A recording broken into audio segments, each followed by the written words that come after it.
शैतान कौन है? बाइबल में शैतान के बारे में कई जगह लिखा है। शैतान परमेश्वर के द्वारा सृजा गया एक सुंदर और बुद्धिमान स्वर्गदूत था, जिसने परमेश्वर से विद्रोह किया और परमेश्वर ने उसे स्वर्ग से नीचे गिरा दिया।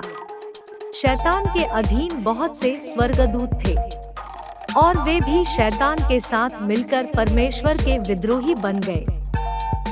इस प्रकार शैतान सभी दुष्ट आत्माओं या भूत प्रेतों का सरदार या मुखिया बन गया। वह परमेश्वर और मनुष्य का प्रमुख शत्रु है। वह लोगों से पाप करवाता है और उन्हें अपने वश में रखता है। शैतान स्वर्ग से गिराया गया स्वर्गदूत है, जिसका नाम लूसीफर है। उसका स्वर्ग से गिरने का मुख्य कारण पाप था।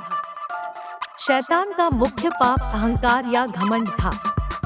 घमंड एक ऐसा पाप है जब यह जिसके अंदर होता है तो वह किसी की सुनता नहीं है और वह सामने वाले को अपने से हमेशा नीचा समझता है या तुच्छ समझता है।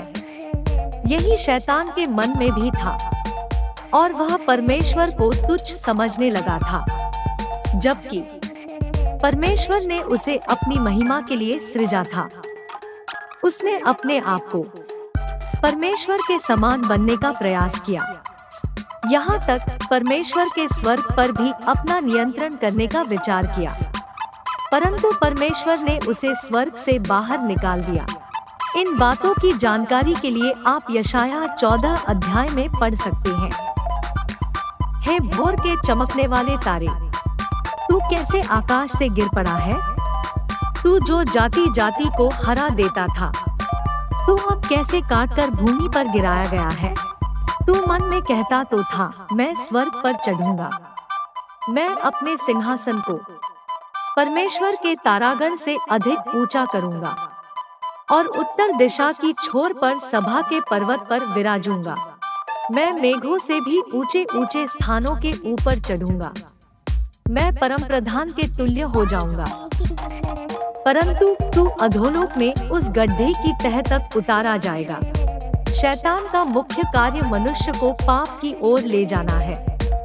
ऐसा करना परमेश्वर की आज्ञा का उल्लंघन करना है। शैतान मनुष्य को धोखा देकर या छल के द्वारा पाप करवाता है। इसके लिए वह मनुष्य के विश्वास को कमजोर करता है और उनकी बुरी इच्छाओं या लालसाओं को जागृत करता है। कोई भी मनुष्य शैतान के इस धोखे से बच नहीं पाया है। परमेश्वर के वचन के द्वारा ही हम शैतान की योजनाओं को जान सकते हैं। इसलिए हमें परमेश्वर का वचन का अध्ययन निरंतर करना चाहिए।